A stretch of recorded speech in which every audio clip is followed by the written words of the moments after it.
So now I'd like to move on to our second speaker, Eni Lestari, who is chairperson of the International Migrants Alliance here in Hong Kong.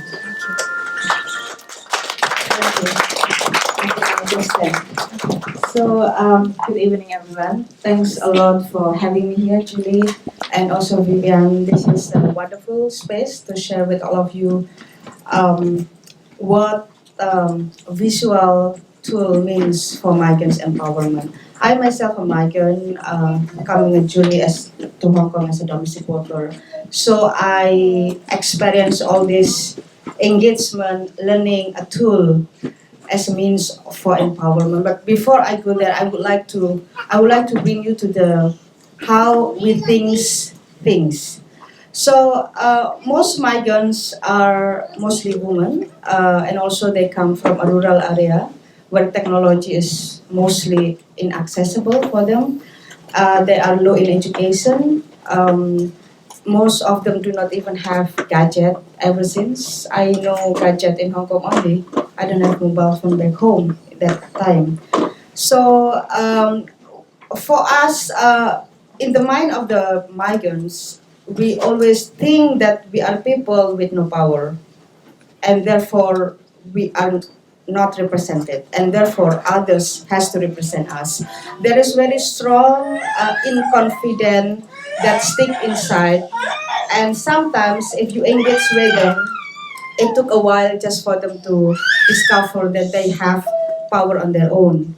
So the reason is because the whole life that we have been living, people will always tell us, "Who are you?" If you are no one within the structure of the elite, you are just no one basically. And with low education and no knowledge of the foreign language of other culture, we are people who are very subjected to a lot of vulnerabilities. So because of that, migrants tends to be very dependent to others. So if you are offering help, usually they will lean to you because they think you are their savior. Why? Because they think they don't have anything inside them to break through all their own fear. So when we empower migrants, when I even start my own empowerment, it took me a while just to understand I have things in myself that I have to use it to stand up for myself. So the whole thing, all the process of the empowerment takes a lot of forms. One of them is when we begin to use public speaking. No one ever in our community speak publicly, not even hold a mic. Sometimes we have to train them to hold mic for at least 10 times before their hand is not shaking. You know, sometimes we have to make them speak out loud in the Victoria Park where no one is listening for 20 times before they can even speak to other people. Because in a society where we come from, speaking is not allowed for women, especially when we are coming from a Muslim society. Speaking is not allowed for women. You are not destined to speak, you are destined to serve. So naturally, empowerment is something far from our own mindset. So in the process of empowerment, when we break our own fear and challenge what we think is right, and we have to reverse it into believing that what we learn actually wrong, and we have to learn new things now. Everything that we receive, become a tool by itself. Visual is another thing. In the past, there was no social media. No one has a Facebook. Facebook only exists for 5 to 7 years ago. In the past, we don't even have mobile phone. The old mobile phone is only for calling, not even for photo taking, right? So we have very limited access to empowerment because you have to meet face to face, then you have to train them. But now with social media, all the gadgets became available. We actually use them as a means for empowerment for them. How we do it? One of the thing is a strong message for the public when it comes to migrant reality is the true story of migrant themselves. So we tell them, instead of you posting things about broken heart, like like so many grumpy things on the Facebook. It will be useful for you to tell about how you live here. How you, from the time that you wake up till the time that you sleep. Your children do not know that. They only know when you send them money or you call them. But it's also always good to educate our people back home or even our fellow who don't understand our routine through your message on the wall. So we diverse all the negative impact of forced migration, we call it, into more education than ever.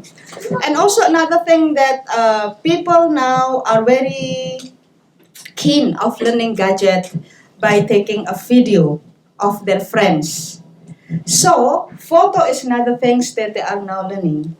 And we are encouraging people to actually capture photo that has a message they can share with their family back home. This is how it looks like when somebody taking care of the elderly in Hong Kong.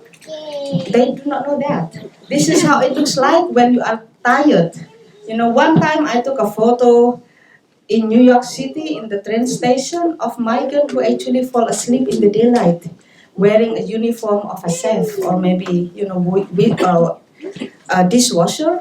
That kind of look, something to tell the world this is how we actually live in our life abroad.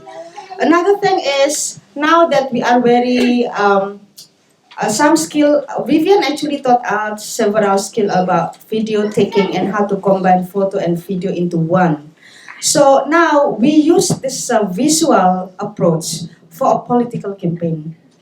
One of the case is Erwiana. Erwiana won the case because of the social media campaign, and that is because of the visual tool, from photo, video, and a poster, anything.